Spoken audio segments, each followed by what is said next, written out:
ஒன்றே ஒன்று தான். வாழ்க்கையில் கஷ்டம் அப்படின்னு வரும்போதோ, வாழ்க்கையில் துன்பம் அப்படின்னு வரும்போதோ, ஒரு மனுஷன் எவ்வளோ வேலை இருந்தாலும் நின்றுவான். நின்றுட்டு இப்போ ஏன் எனக்கு இது வந்தது அப்படின்னு யோசிக்க ஆரம்பிப்பான். அதாவது உண்மையிலுமே உணர்ந்து கொள்ள வேண்டும் என்று நினைப்பவர்களுக்கு துன்பம் வருகிறது அப்படின்னா இந்த துன்பம் ஏன் வந்தது, எப்படி வந்தது, இதிலிருந்து நாம் எப்படி வெளிவர வேண்டும் அப்படிங்கிற சிந்தனை எல்லாம் உங்களுக்குள்ள வரும். ஆனால் சந்தோஷம் வரும்போது அது எதுவுமே வந்துருக்காது. அந்த இன்பத்தை கொடுப்பதும் இறைவன், இந்த துன்பத்தை கொடுப்பதும் இறைவன். அப்ப இறைவன் தன் மீது நாட்டத்தை ஏற்படுத்தி கொள்ள வேண்டும் என்று துன்பத்தை தருகிறா? கிடையவே கிடையாது.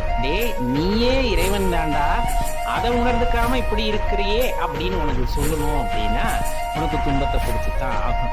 அப்ப வாழ்க்கையை உணர்ந்துக்கணும் அப்படின்னு படிநிலையில இறங்கி போறவங்களுக்கு துன்பங்கிறது பெருசா தெரியாது. அப்பயுமே உணர்ந்துக்காதவங்களுக்கு தான் இன்பம் துன்பம் மாத்தி மாத்தி வந்துகிட்டே இருக்கும். ஒரு வருஷம் சந்தோஷமா இருப்பான், ஒரு வருஷம் கஷ்டப்படுவான், ஒரு வருஷம் சந்தோஷமா இருப்பான், ஒரு வருஷம் கஷ்டப்படுவான். அவங்க எல்லாம் துன்பப்பட்டாலும் உண்மையை உணராதவங்க அப்படின்னு அர்த்தம். அப்ப அந்த மனிதனை பொறுத்தவரையிலும் அந்த துன்பம் பெரியதாக தெரிகிறது அவனுக்கு அப்படிங்கும் போது அவன் இறைவன் மீது பற்றுதல் இல்லாமல் இருக்கின்றான் அப்படிங்கிறது உண்மை. அந்த துன்பமே அவனோட கால் தூசுக்கு தெரியுதுன்னா அவன் இறைவனை பற்றி கொண்டவன் அப்படிங்கிறத நம்ம இந்த இடத்துல தெரிஞ்சுக்கணும். அவ்வளவுதான் வாழ்க்கை அப்படிங்கிறது. அப்ப இதை புரிஞ்சுக்கிட்டோம் அப்படின்னா இன்பமும் கிடையாது, துன்பமும் கிடையாது. போடா போடா போயிட்டே இருறா அப்படின்னு போயிட்டே இருப்பாங்க.